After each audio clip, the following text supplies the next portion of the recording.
New at 6:30, finding a place to live has been a difficult task lately for many people, especially for residents of the English Garden Apartments in Roanoke, who were told they need to be moved out by tomorrow or their rent would go up an extra 50%. WFXR's Amanda Lee has more from residents during what they say is a very stressful situation.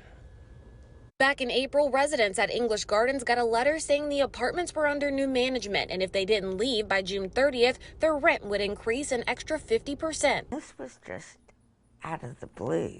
Dana Bryant has been living at the English Garden Apartments for 11 years. She says she's always paid rent on time and never really had any problems. The new owner said it would not renew the leases of everyone who lived there so it could renovate the place. Your lease provides that the owner may terminate your lease for any reason by providing 60 days written notice. And it couldn't have come at a worse time, low-cost housing being difficult to find in the valley. I have called like 35 apartment complexes and they all say we're full. Bryant is living on disability and can't work. Paying rent came easy when it was about $500, but since getting the notice, she hasn't found a place in her price range. The two I found that were $700 a month said I didn't make enough money. English Gardens waived rent for the month of April to help out. Bryant says there were about 100 residents there at the time. The day before the move-out deadline, more than 40 people are still there, calling around to places like Sterlingwood Apartments for help. No, we don't have anything available right now. Assistant manager at Sterlingwood, Marquita Saunders, says their phones have been ringing almost nonstop. We're getting a lot of calls from those type of prospects looking for, letting us know that unfortunately they have to relocate, so they're looking for housing immediately.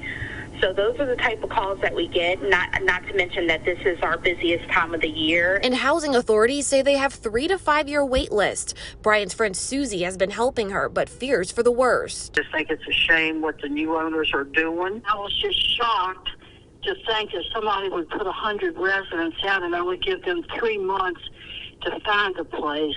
Roanoke has a bad homeless situation the way that it is. After her long stay at English Gardens, Bryant is left packing her belongings, continuing to make phone calls and praying for a miracle. People aren't moving right now because it's so expensive. Bryant and other neighbors say for now they have no choice but to pay rent until they find an alternative. Susie says their next step will be looking to the city for a change in the housing development system. Reporting in Roanoke, Amanda Lee, WFXR News.